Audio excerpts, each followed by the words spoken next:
नमस्कार YouTube family मित्रांनो आणि मैत्रिणींनो, प्रेमाची दुनिया या यूट्यूब चॅनलमध्ये तुम्हा सर्वांचं अगदी मनपूर्वक स्वागत आहे.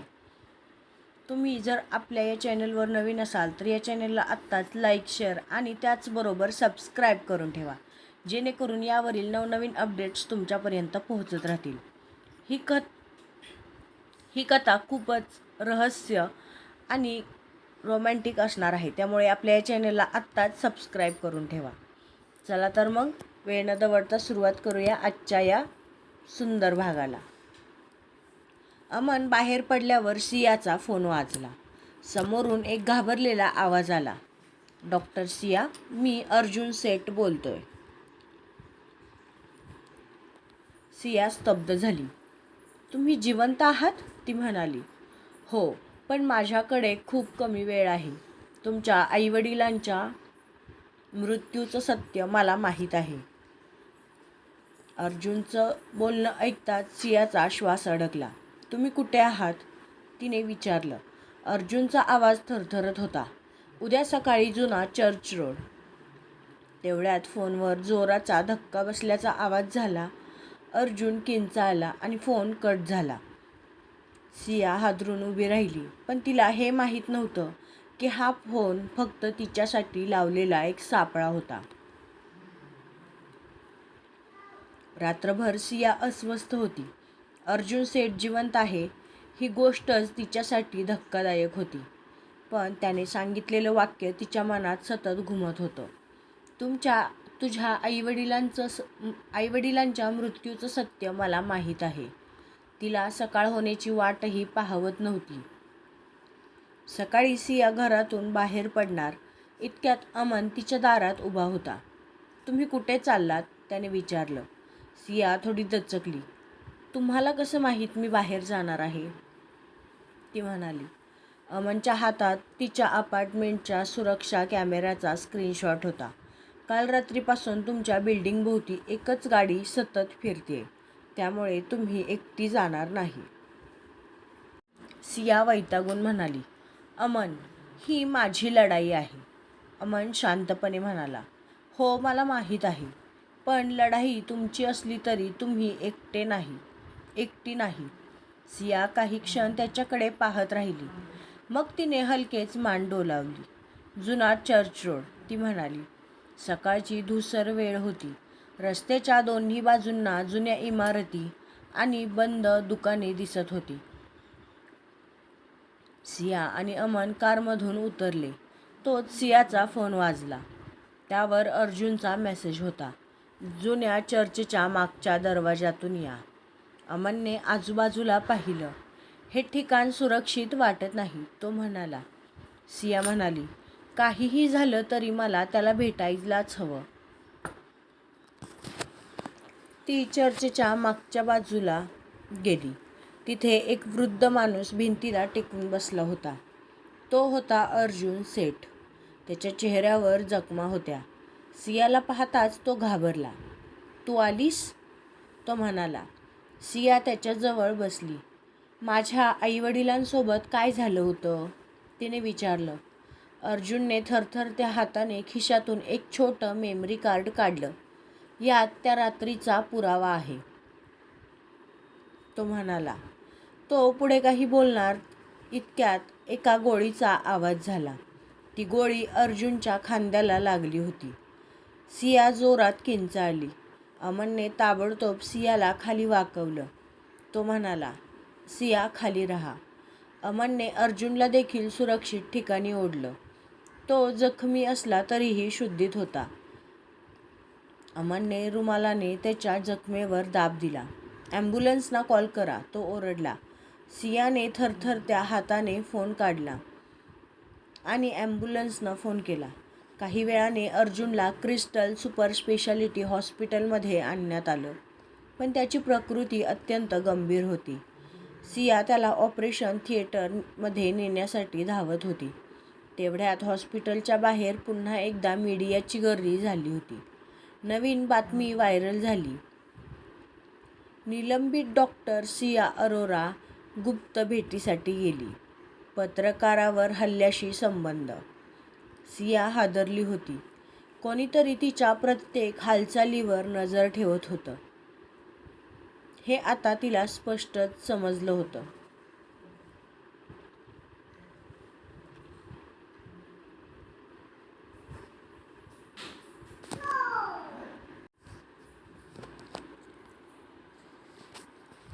रुद्रप्रताप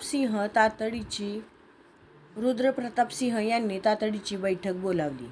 त्यात तो म्हणाला, डॉक्टर सिया यांच्यावर आधीच गंभीर आरोप आहेत आणि आता या घटनेमुळे हॉस्पिटलची प्रतिमा देखील धोक्यात आली आहे. तोच एक ट्रस्टी म्हणाला, त्यांना कायमस्वरूपी काढून टाकलं पाहिजे. ट्रस्टींचं बोलणं ऐकून अमन संतापला. तो उठला. ही घटना तिच्यामुळे घडली नाही. ती फक्त अर्जुन सेठचा जीव वाचवण्यासाठी इथे आहे. रुद्रने अमनकडे रोखून पाहिलं. तुम्ही तिच्यासाठी किती दूर जाणार आहात डॉक्टर ओबेरॉय? तो म्हणाला. अमन ठामपणे म्हणाला, ती निर्दोष आहे हे सिद्ध होईपर्यंत जितकं दूर जावं लागेल तितकं. त्यात सायंकाळी अर्जुनची शस्त्रक्रिया यशस्वी झाली.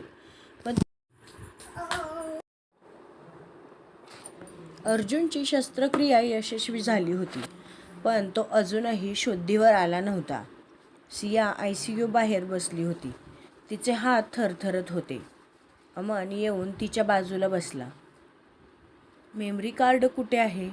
सियाने पर्स तपासली, पण ती स्तब्ध झाली, कारण कार्ड गायब होतं. सिया घाबरून म्हणाली,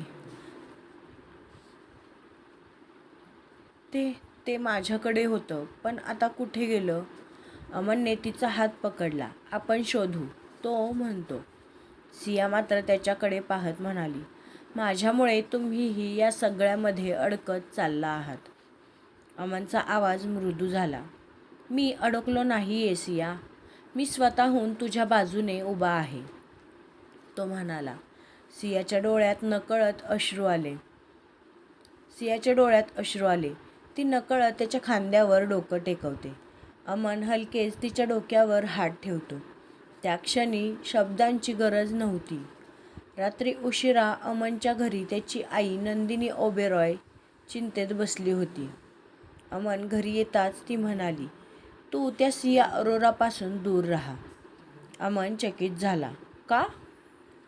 तो म्हणाला. नंदिनीच्या चेहऱ्यावर भीती स्पष्टच दिसत होती. ती हळू आवाजात म्हणाली, कारण तिचं आयुष्य धोक्यामध्ये आहे आणि तिच्याजवळ राहणारा किंवा तिच्यासोबत असणारा प्रत्येक माणूसही. ती मध्येच थांबली. अमन गंभीर झाला. आई, तुला अरोरा कुटुंबाबद्दल काय माहीत आहे? त्याने विचारलं. नंदिनीच्या हातातून पाण्याचा ग्लास खाली पडला. तिच्या डोळ्यांतून अश्रू आले. ती फक्त एवढंच म्हणाली, खूप उशीर झाला आहे. अमन एवढं बोलून त्या तिथून आपल्या रूमकडे निघून गेल्या. सकाळी ओबेरॉय हाऊसमध्ये शांतता होती. नंदिनी ओबेरॉय रात्रभर झोपली नव्हती.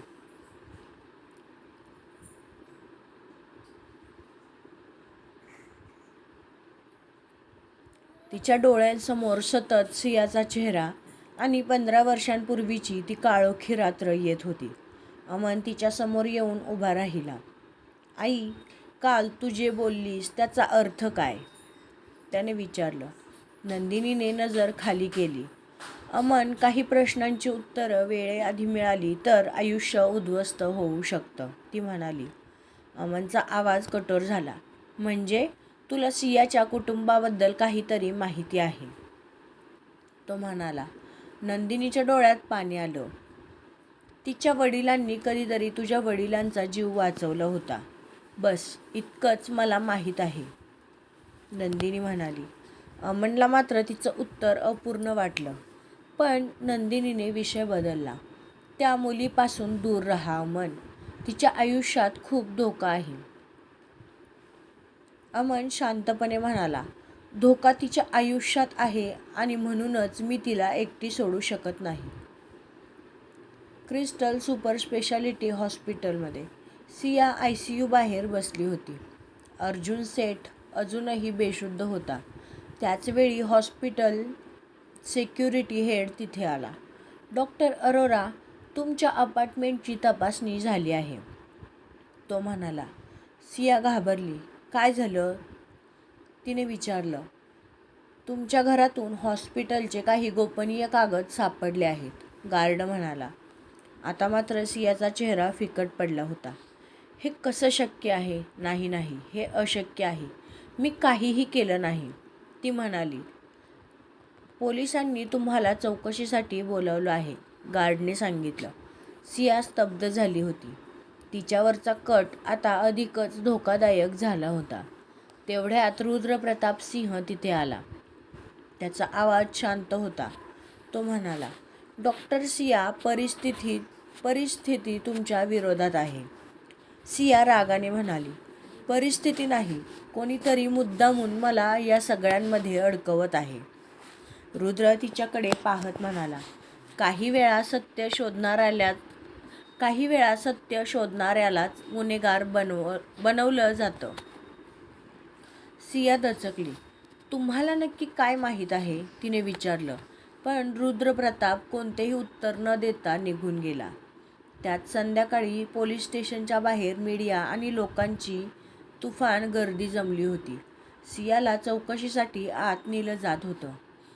तोच अमन धावत तिथे पोहोचला. सिया, ती त्याच्याकडे पाहत थांबली. अमन, मी काहीच केलं नाही, ती म्हणाली. अमन तिच्याजवळ येत म्हणाला, मला माहीत आहे. तेवढ्यात एका पत्रकाराने ओरडून विचारलं,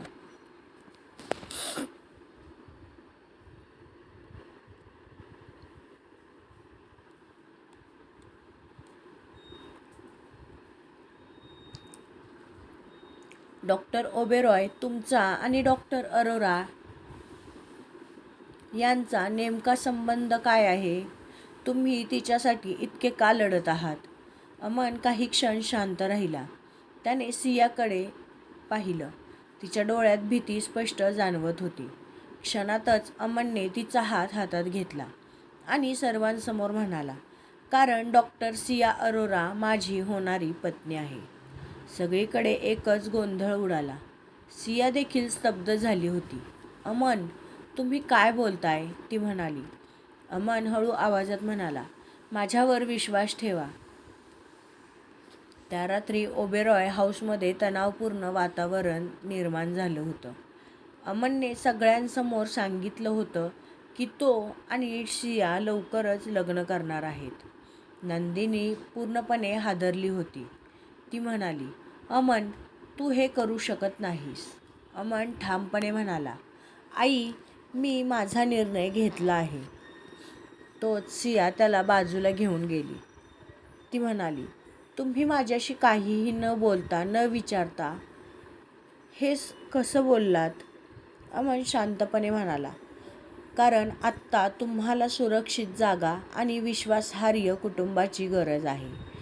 पण लग्न हा उपाय आहे का? सिया म्हणाली. नाही.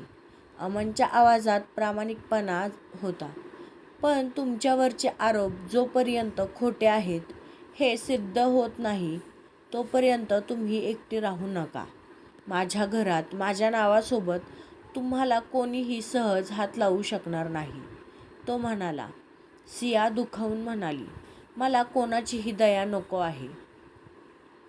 अमन तिच्या डोळ्यात पाहत म्हणाला, ही दया नाही सिया, ही साथ आहे.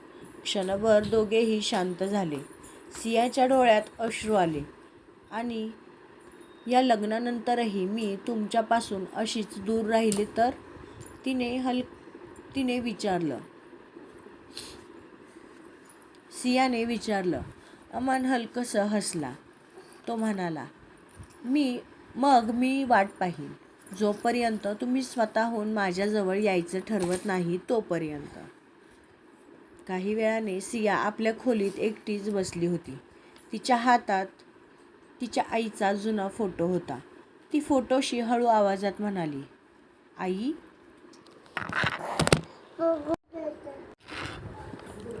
आई, हा निर्णय योग्य आहे का? तेवढ्यात सियाच्या फोनवर एक अज्ञात नंबरवरून मेसेज आला. अमनशी लग्न कर, नाहीतर पुढचा नंबर त्याचा. सियाचे हात थरथरले. तिच्या डोळ्यात भीती भरली होती. हे लग्न आता फक्त तिच्या संरक्षणासाठी नव्हतं, तर अमनचा जीव वाचवण्यासाठीही तिला हा निर्णय घ्यावा लागणार होता. त्या रात्री सिया तिच्या खोलीत एकटी बसली होती. फोनच्या स्क्रीनवर तोच मेसेज चमकत होता. अमनशी लग्न कर, नाहीतर पुढचा नंबर त्याचा. तिच्या हातात आईचा जुना फोटो होता. सिया हळू आवाजात म्हणाली, आई, मी आता पुन्हा कोणाला गमावू शकत नाही ग. तिने फोन घट्ट पकडला आणि एक निर्णय घेतला. दुसऱ्या दिवशी सकाळी ओबेरॉय हाऊसमध्ये सगळे नाश्त्याच्या टेबलवर बसले होते. वातावरण तणावपूर्ण होतं. नंदिनी अजूनही अमनच्या निर्णयामुळे अस्वस्थ होती. अमन मात्र शांत दिसत होता, पण त्याची नजर सतत जिन्याकडेच लागली होती. तेवढ्यात सिया पायऱ्यांवरून खाली आली. तिच्या चेहऱ्यावर शांतता होती, पण डोळ्यात मात्र भीती दडलेली होती. अमन उठून तिच्याजवळ आला. तो म्हणाला, तुम्ही ठीक आहात ना? सियाने त्याच्याकडे पाहिलं. क्षणभर ती काहीच बोलली नाही आणि मग सर्वांसमोर उभी राहून म्हणाली, मी या लग्नासाठी तयार आहे. तिचा निर्णय ऐकून क्षणभर संपूर्ण घर स्तब्ध झालं. अमनच्या चेहऱ्यावर आश्चर्य आणि दिलासा दोन्ही दिसलं. नंदिनीच्या हातातून चमचा खाली पडला. नंदिनी सियाजवळ आली. सिया, लग्न हा खेळ नाही. तुला खरंच हे करायचं आहे का? सियाने शांतपणे उत्तर दिलं, मला माहीत आहे आंटी. अमन लगेच मध्ये म्हणाला, आई, सिया तिचा स्वतःचा निर्णय घेऊ शकते. नंदिनीने अमनकडे पाहिलं. तिच्या डोळ्यात काळजी होती, पण तरीही ती गप्प राहिली. काही वेळाने अमन आणि सिया घराच्या बागेत उभे होते.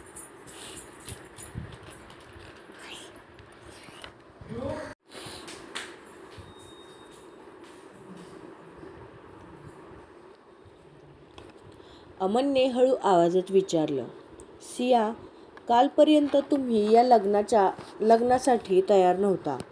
आज अचानक तुमचा निर्णय कसा काय बदलला? सिया त्याच्याकडे न पाहताच म्हणाली, कधी कधी काही निर्णय मनाने नाही, तर परिस्थिती समजून घ्यावे लागतात. अमनला तिचं उत्तर पूर्ण वाटत नव्हतं. ती काहीतरी लपवत असल्याचं त्याला जाणवत होतं, पण तरीही त्याने तिच्यावर कोणताही दबाव दिला नाही. ठीक आहे, तो म्हणाला, पण एक गोष्ट लक्षात ठेवा. तुम्हाला कधीही हे लग्न नकोसं वाटलं तर मी तुम्हाला थांबवणार नाही. सिया पहिल्यांदाच त्याच्याकडे पाहून म्हणाली, तुम्ही इतके चांगले का आहात? अमन हलकसं हसला, कारण तुम्ही इतक्या काळापासून एकटीच मजबूत राहण्याचा प्रयत्न करताय. दरम्यान क्रिस्टल सुपर स्पेशालिटी हॉस्पिटलमध्ये रुद्रप्रताप सिंह एका बंद केबिनमध्ये बसला होता. त्याच्यासमोर त्याचा एक सहाय्यक उभा होता. सर, डॉक्टर सिया आणि डॉक्टर अमनचं लग्न ठरलं आहे, तो म्हणाला. रुद्रच्या चेहऱ्यावर क्षणभर धक्का दिसला. लग्न? हो सर, लवकरच ते दोघे लग्न करणार आहेत, सहाय्यक म्हणाला. रुद्र खिडकीकडे पाहत म्हणाला, मग खेळ अजून धोकादायक झाला आहे. सहाय्यकाने विचारलं, सर, आपण काही करायचं आहे का? रुद्र गंभीर आवाजात म्हणाला, नाही, अजून नाही, पण आता त्या दोघांवर अधिक बारकाईने लक्ष ठेवा. त्या सायंकाळी सिया आणि अमन लग्नाच्या काही आवश्यक कागदपत्रांसाठी वकिलांच्या ऑफिसमध्ये गेले. वकिलाने कागद त्या दोघांसमोर ठेवले. दोघांनी इथे सही करा, ते म्हणाले. सियाचा हात थरथरला. अमनने ते पाहिलं. तो हळू आवाजात म्हणाला, जर तुम्हाला अजूनही शंका असेल तर आपण थांबवू शकतो. सिया काही क्षण शांत राहिली. तिला तो धमकीचा मेसेज आठवला. अमनचा जीव नाही. तिने लगेचच पेन उचलला. नाही, ती म्हणाली, मी तयार आहे.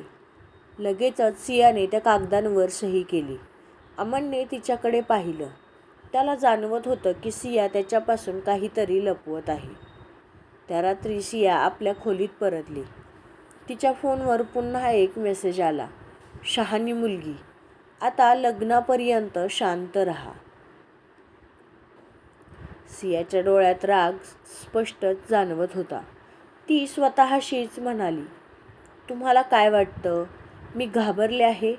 नाही, तुम्ही चुकीच्या सियाला ओळखलं आहे. तेवढ्यात अमनच्या फोनवर एक व्हिडिओ आला. व्हिडिओमध्ये सिया एका अज्ञात व्यक्तीशी बोलताना दिसत होती. त्या व्हिडिओचा आवाज स्पष्ट नव्हता, पण त्या व्यक्तीने सियाला एक लिफाफा दिला होता. व्हिडिओच्या खाली एक मेसेज होता. तुमची होणारी पत्नी तुमच्याशी खोटं बोलते आहे.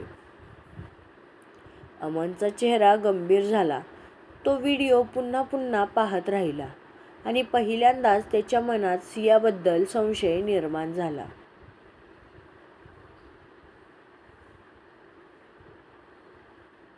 तर मित्रांनो, आपला आजचा भाग इथेच संपला आहे. यापुढील स्टोरी तुम्हाला पुढच्या भागामध्ये पाहायला मिळेल. तर तुम्हाला हा भाग कसा वाटला हे मला कमेंट करून सांगायला विसरू नका. त्याचबरोबर आपल्या या चॅनलला जास्तीत जास्त लाईक, शेअर आणि त्याचबरोबर सबस्क्राईब देखील करा.